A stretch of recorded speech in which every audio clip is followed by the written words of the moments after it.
आज की डेट में अगर फैमिली डिनर करना पड़ता है तो लोगों को बहुत दूर जाना पड़ता है, 5 से 6 किलोमीटर मिनिमम ट्रैवल करना पड़ता है। It's very difficult in today's time to approach all the big brands would want to have a shop there. Construction related भी कुछ होता है जो आदमी को देखना चाहिए। ब्रांड्स नहीं चाहते कि कस्टमर जाने about commercial landscape. People have been handing over assured rentals. वो जब अपने फादर से डिस्कशन कर रहे हैं, अपनी मदर से डिस्कशन कर रहे हैं, तो उनका एक माइंडसेट होता था कि एफडी में इन्वेस्ट करो। आई don't have a problem of money. Credit पकड़ते हैं 50 लाख रुपए का, तो वो उसमें कैसे एंट्री ले, कितना सेल्फ फाइनेंस होना चाहिए, कितना लोन हो जाएगा, क्यों वो अंडर कंस्ट्रक्शन ले, रेडी टू मूव में क्यों ना ले। अभी तक चलता है, आगे चलेगा नहीं चलेगा, it's a big question mark. Second, मुझे लगता है कि जिस तरीके से the online brands are reaching on ground with these all tier 2 cities, Mama, Sugar, Blinkit, Zepto, they now need dark spaces.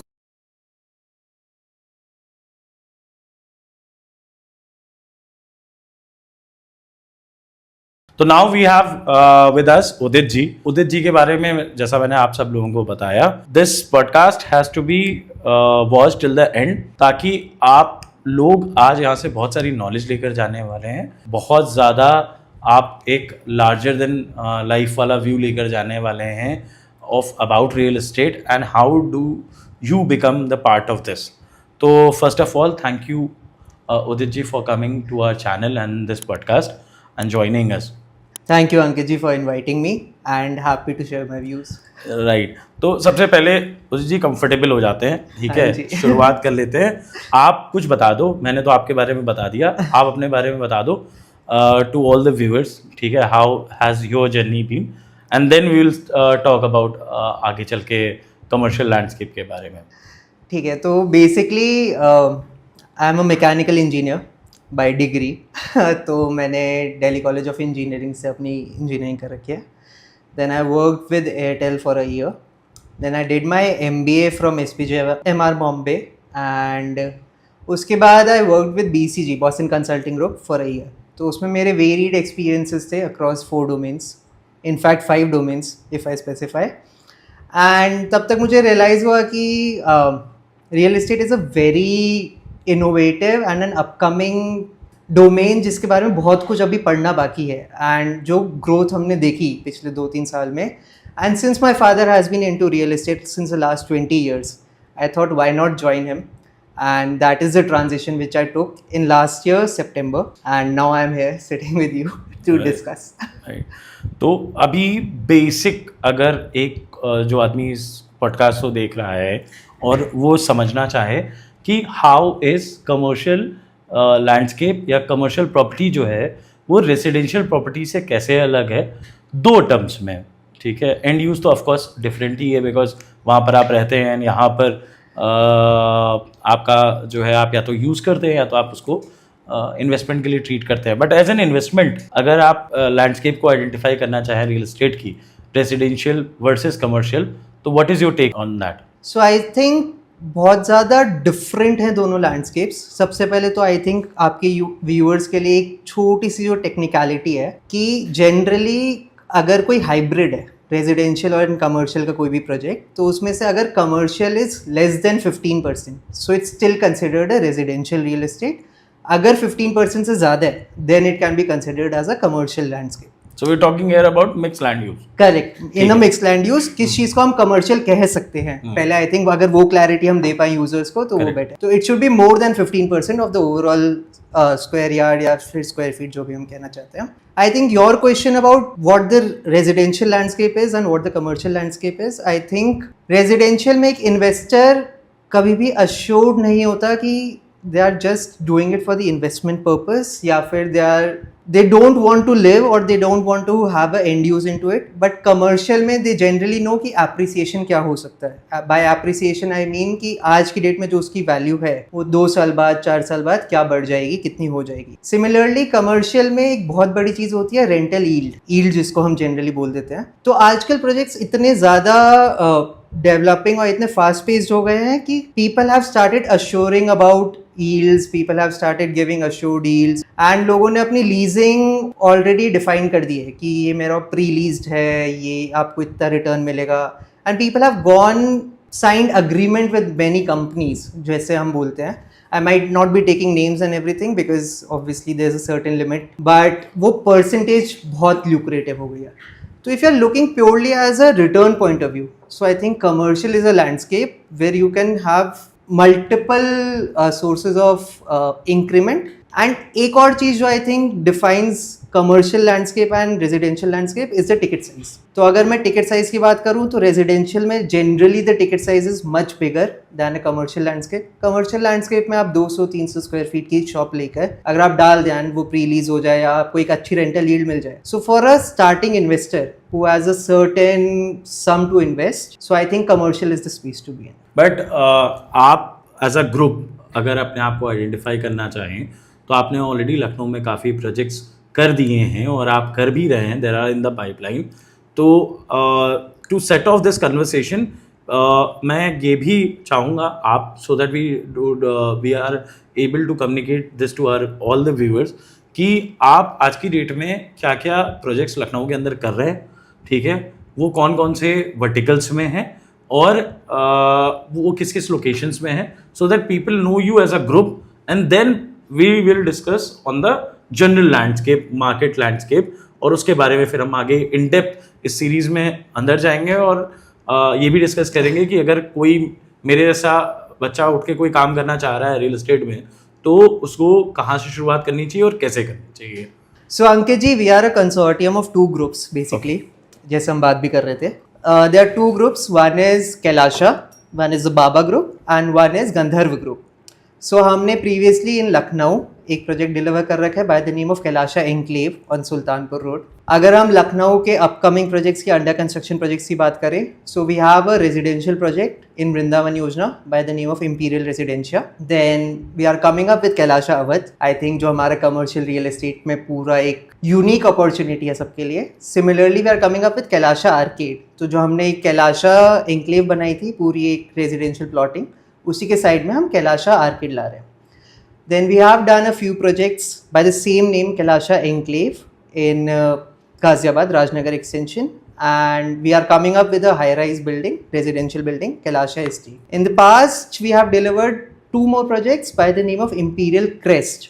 Okay. One in Lucknow, one in Gorakhpur, and we have done a Gandharv Group Housing Society in Greater Noida. So this is the entire landscape of projects which have been delivered, which are coming up. And there are few in pipeline which will be disclosed over time. Sure. तो अब जब हम आपके group को समझ चुके हैं and the next thing, एक जो बड़ा कॉमन सवाल इंटरनेट पे भी बड़ा वायरल चलता रहता है और एक हमेशा डिबेट का पॉइंट बना रहता है कि स्टॉक वर्सेस रियल एस्टेट. आपका व्यू पॉइंट इस पे क्या है? आई थिंक इसका आंसर तो स्टॉक मार्केट ने पिछले 2-3 महीनों में दे दिया है.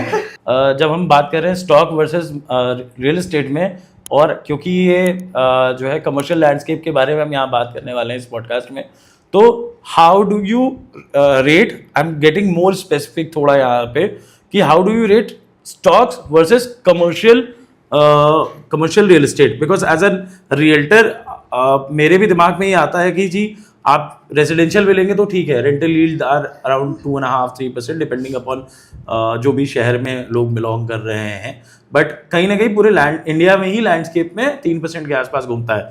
Where in the commercial landscape हम 6-7% के आसपास का आपका रेंटल यील्ड रहता है, और उसके बाद then there is an appreciation also, right? When we see as a proportion जहां पर हर महीने you are getting a rental income, ठीक है, and versus stock, what are the comparisons and how do you see it? So a very simple analogy I'll give you. अभी जब stock market में crash हुआ तो मेरे एज के जितने भी लोग हैं वो जब अपने फादर से डिस्कशन कर रहे हैं, अपनी मदर से डिस्कशन कर रहे हैं, तो उनका एक माइंडसेट होता था कि एफडी में इन्वेस्ट करो. एंड उन्होंने अब कहा कि देखा हम क्यों कहते थे कि एफडी में इन्वेस्ट करो. एफडी का रिटर्न क्या होता है? 6 से 7%. अब अगर आपने रियल एस्टेट में इन्वेस्ट कर दिया, स्पेसिफिकली कमर्शियल रियल एस्टेट में इन्वेस्ट कर दिया, तो आपकी जो यील्ड होती है वो मिनिमम 6 से 7% होती है. It can go up to 9 to 10% अगर बहुत अच्छी लोकेशन और एवरीथिंग, बट 6 से 7% मिनिमम होती है. तो जो आपको रिटर्न एक एफडी में डालने से मिल रहा है, आपका नेगेटिव नहीं हो रहा है. It's assured thing that you will get 6 to 7%, at least 6 to 7% that you are also getting in a commercial real estate property. Besides that, you are also getting a land appreciation. आपकी जो भी property है 200-300 square feet, उसमें आपको minimum 10 से 11% appreciation होता ही है आज की डेट में लैंड में। तो अगर आप दोनों चीज़ों को कंबाइन कर लें तो दैट लैंड एप्रिसिएशन और your shop appreciation is the icing on the cake on the rental yield. तो अगर मैं कहूँ कि 6-7% प्लस 10-11%, तो it is much more lucrative than stock market at the current situation. हाँ, एक टाइम आया था 2020 में कोविड के बाद, जब stock market was on a very different trajectory, but उसका एक रीजन था कि उसका डाउनफॉल भी उतना हुआ था। But real estate is not something that will take off once and then go down at sudden. It's a constant growth thing. So I think for new age investors like me and people younger than me, real estate is a much more assured investment compared to stock market. बिल्कुल correct है। और मैं अभी जब आप ये बात बोल रहे थे तो मेरे दिमाग में एक बात आई कि आप स्टॉक मार्केट में you have to choose also, and there is, अगर हम अपने वैसे लेमैन या मिडिल क्लास वर्किंग लोगों को देखते हैं, नॉट सेइंग दैट कि पिछले 5-10 सालों में बहुत ज़्यादा एक्टिव पार्टिसिपेशन हुआ है स्टॉक मार्केट में, हमारी एज का भी हुआ है और बाकी लोगों का भी हुआ है, बट स्टिल उसमें the amount of research effort, constant tracking that goes versus जो कमर्शियल लैंडस्केप या किसी भी प्रॉपर्टी इन्वेस्टमेंट में है। अब यहीं से मेरे दिमाग में ये सवाल आया आपके लिए कि अगर कोई कमर्शियल प्रॉपर्टी के रिसर्च पे निकला है तो वो कौन से 2-3, मान लीजिए बहुत सारे होम बायर्स ये देख रहे होंगे, तो वो कौन से 2-3 फैक्टर्स हैं जो उस कमर्शियल प्रॉपर्टी ओनर को खरीदते समय ध्यान रखने चाहिए, सो दैट वो इन्वेस्टमेंट या जो रिटर्न्स है वो अपने आप उसको मैक्सिमाइज कर पाए, या जो ऑप्टिमाइज रिटर्न जो अभी हमने डिस्कस किए हैं कम से कम वो तो वो अचीव ही करें। ऐसे कौन से फैक्टर्स आपको लगते हैं कि वो तो बिल्कुल ही ध्यान देने चाहिए? तो जो चीज़ सबसे पहले मेरे दिमाग में आती है कि बीट कमर्शियल और बीट रेजिडेंशियल, अगर आप रियल एस्टेट में इन्वेस्ट कर रहे हैं तो आपको सबसे पहले उसके लैंड एंड उसके पेपर्स देखने चाहिए। आज के ज़माने में आपको RERA approval, if you are in Lucknow then LDA का अप्रूवल, आवास विकास का अप्रूवल, इट्स वेरी नेसेसरी। तो आपको एक चीज़, जो पेपर्स हैं, जो कागज़ हैं, वो ठोस होने चाहिए। अगर हम देसी भाषा में बोलें तो दे शुड बी लेजिटिमेट। उसके बाद जो सेकंड बिग थिंग है इन द कमर्शियल लैंडस्केप, आप ये ज़रूर देखें कि आपके आसपास कितनी फैमिलीज बसी है। What is commercial? कोई ना कोई कुछ आके आपसे सामान लेगा। सामान कौन लेगा? वो यूजर्स आपके आसपास हैं कि नहीं है। सेकेंडली एक और प्रॉब्लम भी है कि कहीं बहुत ज़्यादा कमर्शियल प्रोजेक्ट्स तो नहीं है, कि आपके पास फैमिलीज लिमिटेड हैं बट बहुत ज़्यादा कमर्शियल प्रोजेक्ट्स हैं। तो जो 3 पॉइंट्स मैं इस पर ध्यान देना चाहूँगा कि एक न्यू यूज़र, एक न्यू इन्वेस्टर को क्या ध्यान देना चाहिए। सबसे पहला, कागजात। सेकंड, हमारे पास उतनी जेंट्री है आसपास रहने वाली या नहीं है, बसावट जिसे हम कहते हैं लखनऊ की भाषा में। एंड थर्ड, कि बहुत सारे कमर्शियल प्रोजेक्ट्स तो नहीं है आसपास, तो क्या आपकी शॉप अल्टीमेटली लीज हो पाएगी या नहीं हो पाएगी। So these 3 factors I think are of prime importance for any new age investor.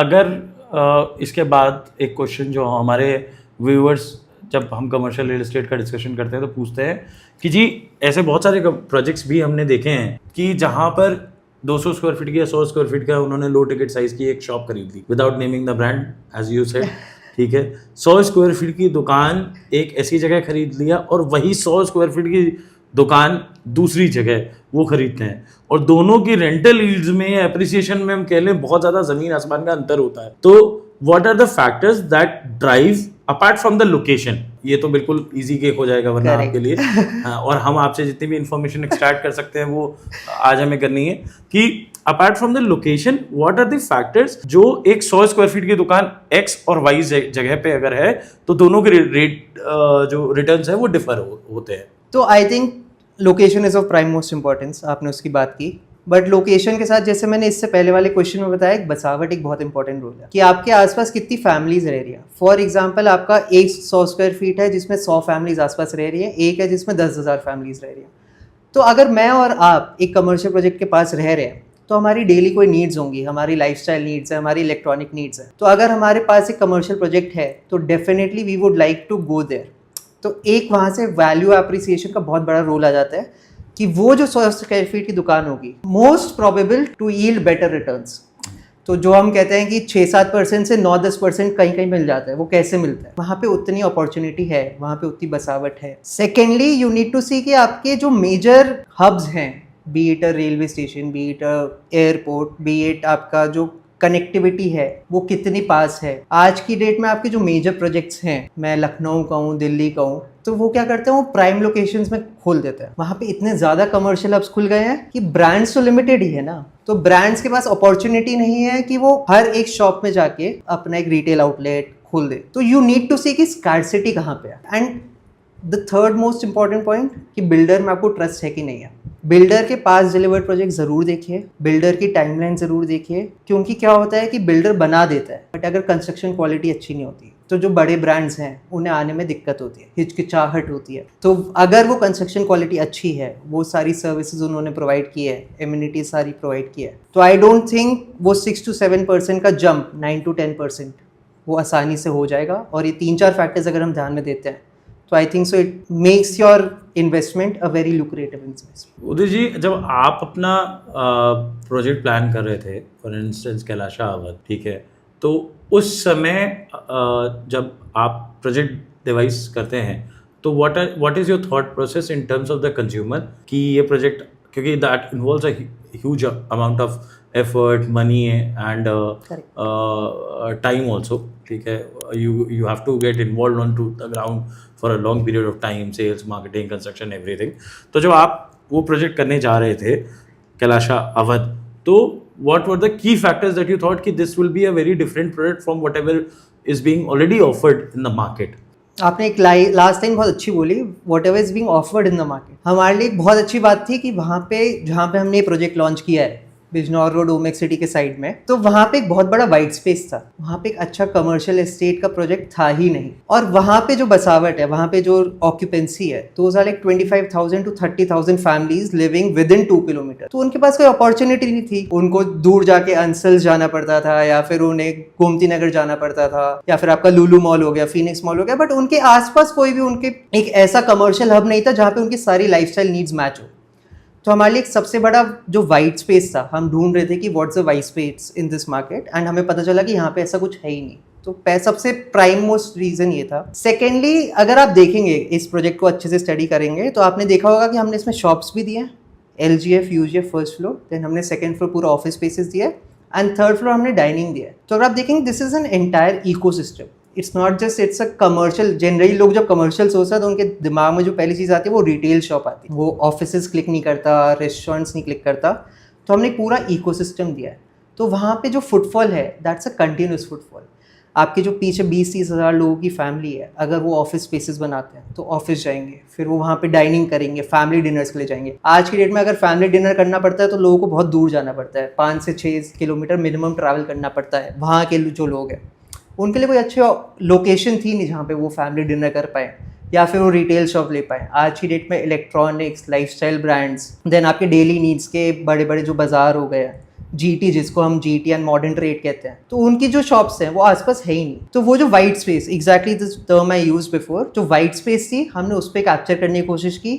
We have legacy of delivering the best construction quality, be it any of our past delivered project। तो हमने ये ध्यान में रखा कि हम जो भी वाइट स्पेस को कैप्चर करते हैं उसमें हम ऐसी डिलीवरी दें। अगर आप हमारा एलिवेशन भी देखें, so that's a glass facade. Glass facade is something that attracts consumer in terms of a retail mindset, even in office space. अगर आप पूरा NCR का मार्केट देखेंगे तो पूरा जितना भी कमर्शियल का लैंडस्केप है दैट्स ग्लास फसाड। तो वो जो अट्रैक्टिव लुक आता है, we wanted to convey a similar messaging for our project Kailasha Awadh. Kailasha Awadh में अगर ऑफिस स्पेसेस की हम बात करें तो जो साथ लगा हुआ एयरपोर्ट है उसकी वजह से कितना किक आपको दिखता है कैलाशा अवध के अंदर? So I think that's a huge advantage for the project in terms of location, because I think 3 और 3.5 किलोमीटर्स है हमारा जो एयरपोर्ट का लोकेशन है। एंड आज की डेट में जो भी ऑफिस स्पेसेस हैं एंड ऑफिस गोइंग पीपल है, for them airport has become a necessity. For example, my life as a consultant, I use to travel twice a week and the proximity to airport becomes a necessity nowadays. तो अगर वो 3 से 4 kilometre होगा, because the kind of development Lucknow is going through right now, I don't think people are imagining the kind of congestion will be there on the roads. आज की date में ही हमारे कुछ लोकेशंस हैं जहाँ पे गाड़ियाँ निकालना, अगर बारिश हो जाती है वो रोड बहुत कंजेस्टेड हो जाता है। जाती है एंड उनको एयरपोर्ट पहुंचने में 1 घंटा लगना शुरू हो गया है। I think going forward 6 months 1 year down the line वो 1 घंटा 1.5 घंटा हो जाएगा। आज की डेट में भी अगर दिल्ली गुड़गांव की बात करें हैं तो 1.5 घंटा मिनिमम लग जाता है। वहीं पे जो कॉन्सेप्ट आया था एयरोसिटी का है। तो why was Aerocity successful as a commercial retail? Because जितने भी वहां पे एम्प्लॉइज हैं उनको एयरपोर्ट की प्रॉक्सिमिटी बहुत मैटर करती है। Similar is a concept with Kailash Rawat. What is leasing? क्योंकि कमर्शियल जब हम बात करते हैं टिल डिलीवरी हमने बात कर ली कि ठीक है लोकेशन अच्छा होना चाहिए आसपास की विसिनिटी में, there should be families. Then क्योंकि लोकेशन अच्छी है, आसपास फैमिलीज हैं एंड अगर वो प्रोडक्ट में राइट ब्लेंड ऑफ मिक्स है, जो आपने बताया जैसे आपके प्रोजेक्ट्स में भी is one of those projects जहाँ पे वो राइट इकोसिस्टम है या ब्लेंड है या मिक्स है, उस तीनों फैक्टर्स को अगर हम देख लें तो पोस्ट पोजीशन या पोजीशन पे आजकल ना बड़े मतलब सुप्रीम कोर्ट ने भी इसको बोल दिया है कि पॉन्जी स्कीम्स हैं, but still people are running it. Apart from that, मतलब मैं एआर के अलावा अगर मैं बात करूं जिसको सुप्रीम कोर्ट ने पॉन्जी स्कीम कर दिया है, तो what is the general leasing? अब लीजिंग जो लोग नहीं जानते हैं, it is another term कि जैसे आप अपना घर किराए पे उठाते हैं, कमर्शियल में उसी टर्म को लीजिंग कहते हैं। मतलब कमर्शियल में क्या, उसको वैसे तो हर जगह ही उसका मतलब ही वही है, बट स्टिल उससे ज़्यादा लोग रिलेट करते हैं।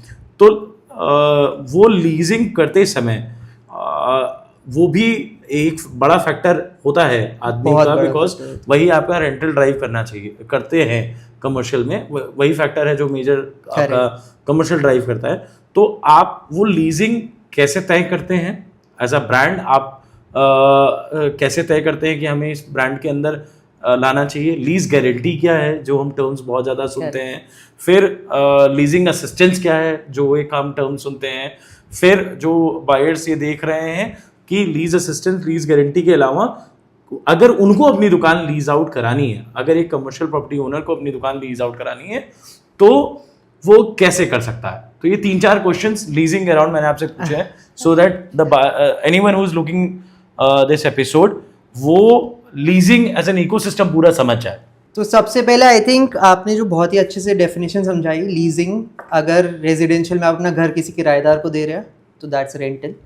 बट यही चीज़ अगर आप किसी कंपनी को दे रहे हैं, एक ब्रांड को दे रहे हैं for a long time duration, it generally called a lease. अब जो 3 कॉन्सेप्ट आपने बात की, एक लीजिंग गारंटी, एक लीजिंग असिस्टेंस और एक किसी को रेंट पे आपने चढ़ा दी। तो लीजिंग गारंटी तो कैसे चढ़ाएगा? हाँ जी, करेक्ट, वो कैसे चढ़ाएगा? तो लीजिंग गारंटी आज की डेट में as a builder, as a brand, हम क्या कोशिश करते हैं कि हमारी जितनी भी शॉप्स हों, we provide the best output to our customers who believe in us, who invest with us. तो हम क्या करते हैं, जनरली आज की डेट में मार्केट में जो प्लेयर्स हैं वो at the end time, before 6 months of position या बिफोर 1 year ऑफ पोजीशन, वो then they start thinking about leasing. But as you know, as a brand Kailash Rawat, we have started thinking about leasing since the time of inception. हम चाह रहे हैं कि हम जितने भी ब्रांड्स के साथ EOI कर पाएं या फिर हम लीजिंग गारंटी दे पाएं, हम वो एनरोल कर लें।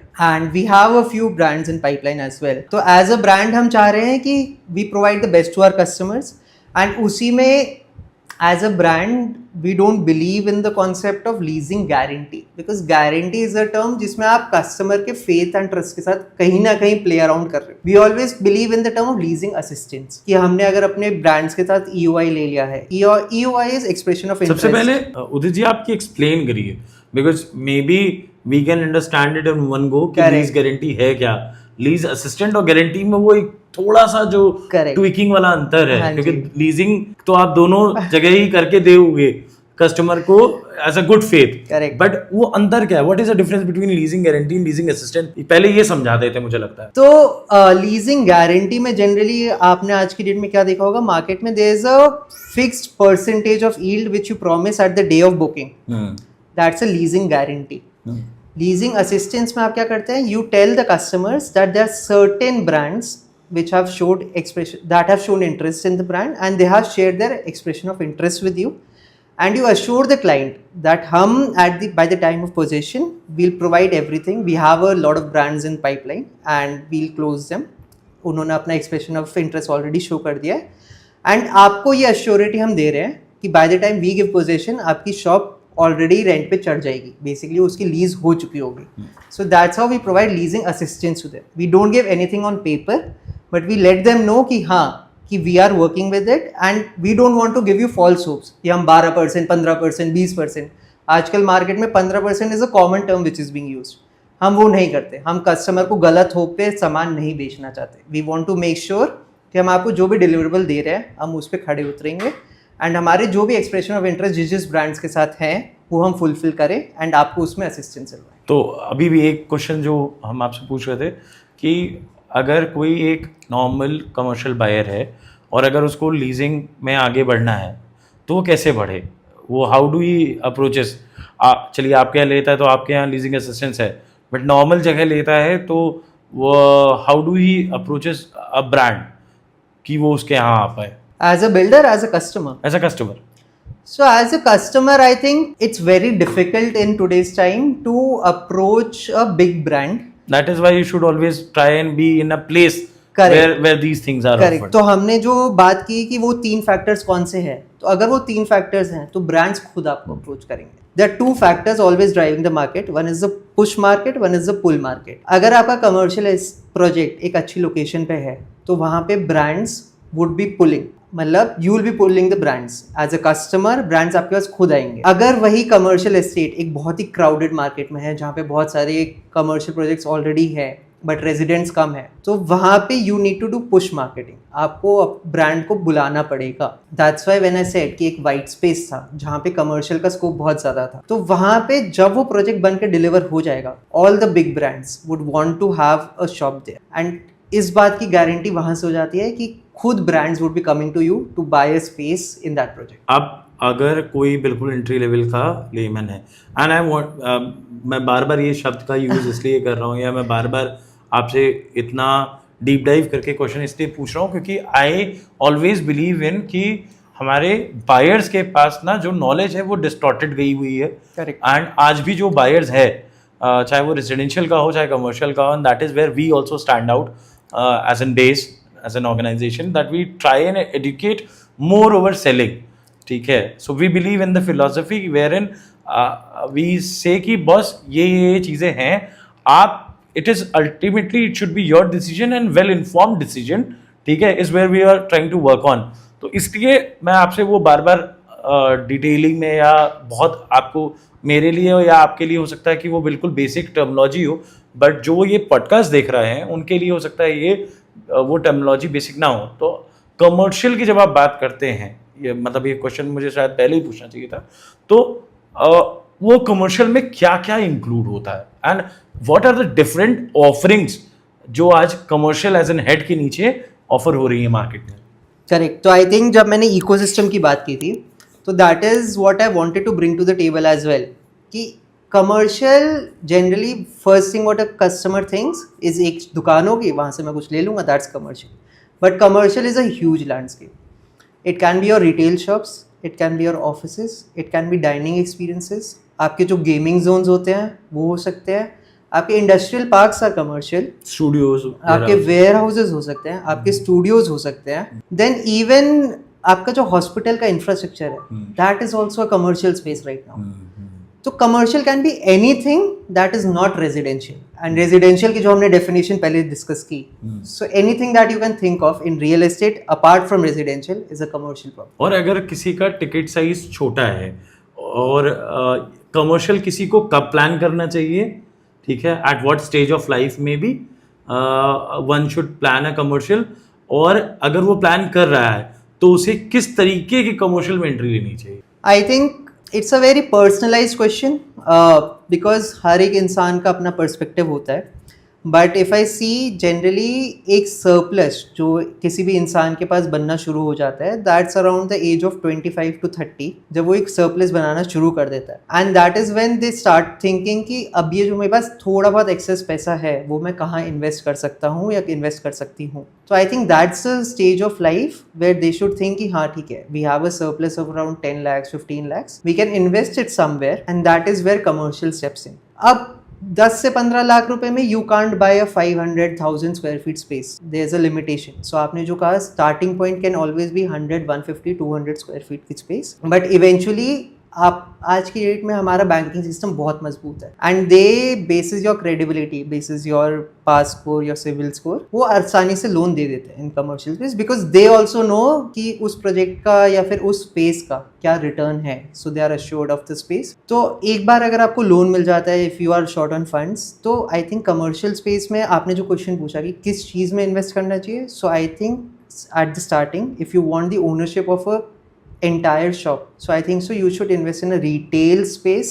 Office space, I don't think at the very start of your career where you have a small surplus you should invest into, but eventually when you are 35 or 40, I think office spaces become more lucrative. And similarly when you have a huge surplus waiting, then you can enter into industrial parks. Warehousing is a very exciting space right now when you have a like a 1 CR 2 CR budget, and warehousing can be substantial growth. But at an entry level, I think retail shops is something that seems more lucrative and more feasible, viable for a young investor. And how do you rate it? If I have to rate commercial investment and these segments, कि shops in perspective of Lucknow, because बहुत ज़्यादा viewers जो होंगे वो लखनऊ से भी relate करेंगे. अच्छा. तो अगर हमको rate करना है कमर्शियल लैंडस्केप को लखनऊ की, shops, studios, office spaces, warehouses और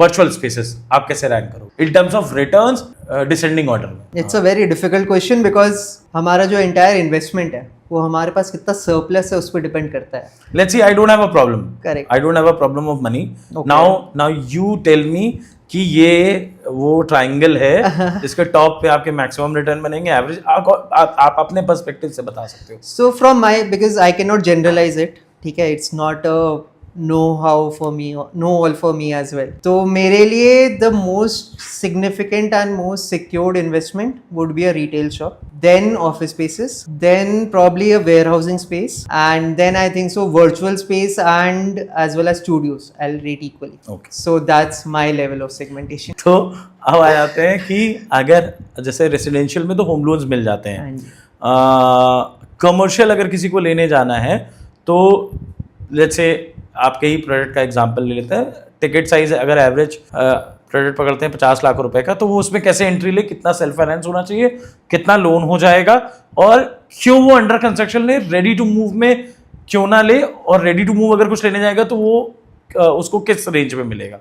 तो I will answer the first part पहले कि कितना परसेंटेज हमारा उसके पास खुद का पैसा होना चाहिए. तो I think this is the teachings of people I have known, जिनसे मैं जितना इम्बाइब कर पाया. ऑल्दो बैंक कहता है कि हम आपको 90% भी लोन कर देंगे, 85% लोन कर देंगे, but I personally think you should have minimum 20% on your own funds and 80% is something that you should take from banks. That's the maximum I'm talking about. Minimum the better, because आप कहीं ना कहीं उसकी EMIs भर रहे हो, तो the rental yield that you might be gaining, आप वहाँ पे उसकी opportunity cost EMI में पे कर रहे हो. तो lesser the amount of loan the better. अगर हम दूसरी बात करें, your second question, someone gave me a formula. हाँ जी. कि अगर कभी मेरे को एकदम से भी याद आ गया आपसे बात करते हुए, someone gave me a formula and I must share it with you, कि आपको you should always target in commercial में, अगर आप कभी लोन लेने जा रहे हैं तो यू शुड ऑलवेज टारगेट कि जितनी आपकी EMI हो, करेक्ट, उतनी आपकी 6% से ऊपर ROI नहीं निकल के आनी चाहिए. तो आप कोई भी दुकान लेने जाओ, उसकी 6% की ROI निकाल लो. 6% की ROI should be equal to EMI, और अगर वो EMI इक्वल टू ROI हो रही है और उसके बाद जो बचा हुआ फंड है वो आपके पास अवेलेबल है, you should go for it. Exactly, मेरा यही कहने का मतलब, this was the best case scenario. बाकी आप लेने को आपको मतलब 80% तक भी लेना चाहिए, 75% तक भी लेना चाहिए, बट अगर आपके पास ये है तो आपको बिल्कुल ले लेना चाहिए. अगर आपके पास ये है तो आपको आज आपको शॉप लेनी चाहिए. आज आपको ले लेना चाहिए. आज अगर कोई कमर्शियल लैंडस्केप में या फिर रेजिडेंशियल लैंडस्केप में, रियल एस्टेट में काम करना चाहता है, इंपीरियल के साथ जुड़ना चाहता है, एज अ ग्रुप गंधर्व के साथ जुड़ के काम करना चाहता है, तो वो कैसे कर सकता है? या इन जनरिक अगर उसको रियल एस्टेट में कुछ करना है तो वो कैसे कर सकता है? I think there are a lot of opportunities in real estate. हमारा जैसे बूम हो रहा है ओवर रियल एस्टेट, स्पेशली अगर मैं लखनऊ मार्केट की बात करूं, तो Lucknow has seen a significant growth in the past 2 to 3 years. अगर आप रेजिडेंशियल प्रोजेक्ट्स की बात कर लें, आप कमर्शियल हब्स की बात कर लें, तो अगर कोई भी रियल एस्टेट में एंट्री लेना चाहता है तो I think the best work they can do is be a part of the sales team या फिर be a part of the operations team, because on ground आपको जितनी चीजें समझ में आती हैं, हमें बचपन से यही सिखाया गया है, even if you talk about an FMCG, अगर आपकी नौकरी मार्केटिंग में भी लगी है, अगर आपकी नौकरी branding, you being from Asian paints would definitely know that, वो 1 साल का स्टिंट उनको सेल्स में करवाते हैं ताकि ऑन ग्राउंड एक्सपीरियंस हो। राइट। तो सिमिलरली आई वांट टू सी कि जिसको भी रियल एस्टेट में एंट्री करनी है वो पहले 1 साल, 1.5 साल, 2 साल रियल सेल्स में काम करे, या फिर ऑपरेशंस में अगर उसको कंस्ट्रक्शन साइड जाना है तो ऑन ग्राउंड काम करे। वो कहते हैं ना कि एक अच्छा बिल्डर वो ही बन पाता है जिसके पैर पे मिट्टी दिखे अगर वो ऑफिस गया है आज तो सिमिलरली वो ऑन ग्राउंड जब तक काम करेगा नहीं तब तक उसको समझ नहीं बैठेगी, तब तक उसको पकड़ नहीं आएगी। या तो अगर उसको सेल्स मार्केटिंग में जाना है तो सबसे पहले सेल्स सीखे, वो सीखे कि कस्टमर को कैसे अप्रोच करना है, कस्टमर से कैसे बातें करनी है, कस्टमर को कौन कौन से पेन पॉइंट्स हैं जो वो प्रोजेक्ट बेच रहा है उससे वो रिजॉल्व हो रहे हैं। एंड अगर वो कंस्ट्रक्शन साइड में जा रहा है तो कंस्ट्रक्शन के क्या क्या पेन पॉइंट्स होते हैं, क्या क्या हमारे लूप होल्स होते हैं, या फिर क्या क्या हमारे पॉइंट्स होते हैं जिसकी वजह से प्रोजेक्ट डिले हो सकता है। तो forecasting becomes a very important part. तो डिपेंडिंग अपॉन वेयर हिज और हर interest lies, I think being on ground is the most important and essential feature of not only the real estate field but of any field. अच्छा तो भाई, मैं एक question दिमाग में मेरे था कि जैसे रेजिडेंशियल में तो जब हमारे सामने लेआउट आता है तो हम ना बहुत सारी चीज़ें देख लेते हैं कि जी बालकनी इतनी बड़ी है, और या फिर हम ये कह लें कि बालकनी इतनी बड़ी है, ड्राइंग रूम इतना बड़ा है, डाइनिंग, या अगर वो फिनिश फ्लैट है तो हम जाके टाइल्स देखते हैं, है ना, वायर्स देखते हैं, सैनिटरी सिस्टम कौन सी कंपनी का लगा हुआ है वो देखते हैं। बट कमर्शियल लैंडस्केप में अपार्ट फ्रॉम चलो ठीक है लोकेशन वगैरह में, कंस्ट्रक्शन रिलेटेड भी कुछ होता है जो आदमी को देखना चाहिए। आई थिंक अगर आप बिकॉज आप ये बहुत परफेक्ट आदमी होंगे इसको आंसर करने के लिए कि सेल्स व्यू पॉइंट से तो कोई भी बात कर लेगा, है ना, बट ये बड़ा डीप क्वेश्चन लगा मेरे को कि कंस्ट्रक्शन में अगर किसी को देखना है बायर को, क्योंकि होता क्या है, मैंने कई बार ऐसी बिल्डिंग देखी हैं जो सेंट्रली शहर के अंदर प्लेस्ड हैं but to be honest fucked up है ना, उनका पूरा मेंटेनेंस घुस चुका है ना, और अब उसमें फ्लोर्स खाली पड़े हैं। मेरे पास सेलर्स के फ़ोन आते हैं कि भाई इसको बिकवा दो बिकवा दो बिकवा दो, और वो बिक नहीं रहे, है ना। तो what are the key factors जो उसे देखने चाहिए? आई थिंक हमारे जो यूजर्स हैं, हमारे कस्टमर्स हैं, उनके साथ मुझे जो लगता है एक प्रॉब्लम जो है that people are going with the fad. अपने या तो रेजिडेंशियल या कमर्शियल प्रोजेक्ट की बात करता हूँ, I focus on the construction quality always. तो अगर आपको कंस्ट्रक्शन की नॉलेज नहीं है, हमारे 90% जनता को नहीं होगी कंस्ट्रक्शन की नॉलेज, तो वो ऑब्वियसली किसी को ढूंढ सकते हैं, किसी थर्ड पार्टी को साथ में ला सकते हैं। किसी हर इंसान के परिवार में कोई ना कोई तो होता ही है जिसको कंस्ट्रक्शन की कुछ ना कुछ नॉलेज होती है। तो उसने खुद का घर बनवाया होगा तो सरिया की पहचान होगी, सीमेंट की पहचान होगी, आप कौन सा सरिया लगा रहे हो, आप कौन सा सीमेंट यूज़ कर रहे हो, आपकी वाटर प्रूफिंग हो रखी है नहीं हो रखी है। तो these are the few things जो कि आपको हमेशा दिमाग में रखना चाहिए। देन बहुत सारी चीज़ें चेंज हो गई हैं, जैसे आप प्लाई यूज़ कर रहे हो, आप रेड ब्रिक यूज़ कर रहे हो, आप फ्लाई ऐश यूज़ कर रहे हो। तो एक प्रोजेक्ट की लाइफ ऐसा नहीं होता कि वो विद टाइम ही पता चलती है, आप उसमें कौन से रॉ मटेरियल्स यूज़ कर रहे हो वो डे 1 पे पता चल जाता है कि उस प्रोजेक्ट की लाइफ की। तो जो आपने बोला ना कि दुकानें खाली पड़ी हैं, वो क्यों खाली पड़ी हैं? एक, या तो उसकी कंस्ट्रक्शन बुरी थी, सेकंड उन्होंने इकोसिस्टम बिल्ड नहीं किया, उन्होंने सिर्फ शॉप्स ला दी, 200 शॉप्स ला दी, 300 शॉप्स ला दी, और वहाँ डाइनिंग स्पेसेस नहीं है, वहाँ पे एक थिएटर टाइप का कोई कॉम्प्लेक्स नहीं है, वहाँ पे ऑफिस स्पेसेस नहीं है। तो जो रेगुलर फुटफॉल वाली चीज़ होती है वहाँ पे उस चीज़ का कोई भी स्कोप ही नहीं रह गया। तो अगर हम एक कमर्शियल रियल एस्टेट में इन्वेस्ट कर रहे हैं तो हमें ये ज़रूर ध्यान देना चाहिए कि उसका फुटफॉल कितना होगा, उसका फुटफॉल कैसा होगा, एंड सेकेंडली उसका कंस्ट्रक्शन क्वालिटी कैसा है। अगर लखनऊ की हम बात करें तो हमने इस पॉडकास्ट पे 2-4 बार लखनऊ का रेफरेंस दिया है। तो लखनऊ में मैं आपसे फिर वो पूछूंगा 3 ऐसी लोकेशंस जो आप रेट करना चाहेंगे कि आपके हिसाब से वो लोकेशन इन ऑर्डर ऑफ 1 2 3, अगर आज किसी को कमर्शियल लेना है तो उन 3 लोकेशंस पे टारगेट करना चाहिए, वो कौन सी 3 लोकेशंस होनी चाहिए? Very difficult question, but I think शहीद पथ पहला होगा। अब पीपल से कि शहीद पथ इतना लंबा है, कहाँ पे Shaheed Path? Proximity to your hubs, airport के कितना पास है, रेलवे स्टेशन के कितना पास है। तो अगर मैं बात करूँ बिजनौर रोड की या फिर वृंदावन योजना की, तो I rate that as first. Second I probably rate as Ansals. Why Ansals? Because अगर प्रॉक्सिमिटी की बात करें तो वृंदावन योजना के बाद अंसल्स आता है. थर्ड आई से कि एक बहुत ही विभूति खंड is still also a very good option. yeah. So Ansals and Vibhuti Kand, I think at the same level, and Vibhuti Kand is doing really well nowadays. तो second and third में tight competition रहेगा. मैं विभूति खंड ही बोलने वाला था third. तो second and third can be varied. तो आप विभूति खंड को ऊपर रख लीजिए, आप अंसल्स को ऊपर रख लीजिए. और जिस तरीके से ब्रांड्स लखनऊ में आना शुरू हो गए हैं, आई हैव फेल्ट कि या हमारी परचेजिंग पावर कैपेसिटी भी बढ़ रही है. So there are stores like Collective being open in Lucknow, ठीक है, where you can get a high quality highly priced products also, ठीक है, which the brands which were not easily available in Lucknow for that matter of fact. Second, मुझे लगता है कि जिस तरीके से the online brands are reaching on ground with these all tier 2 cities, Mamaart, Sugar, Blinkit, Zepto, they now need dark spaces, dark stores, ठीक है. Third, जिस तरीके से मुझे ऐसा दिख रहा है कि आज लखनऊ में आईटी के ऊपर गवर्नमेंट का भी काफी फोकस है. तो how do you see all these 3 factors combined together कि इन तीनों फैक्टर्स में अगर मैं देखूं तो वो स्टार प्रोडक्ट कहाँ निकल के आएगा जहाँ पे लोगों को अभी पैसे डालने चाहिए कमर्शियल में, इन सारी तीनों चारों चीजों को जोड़ के?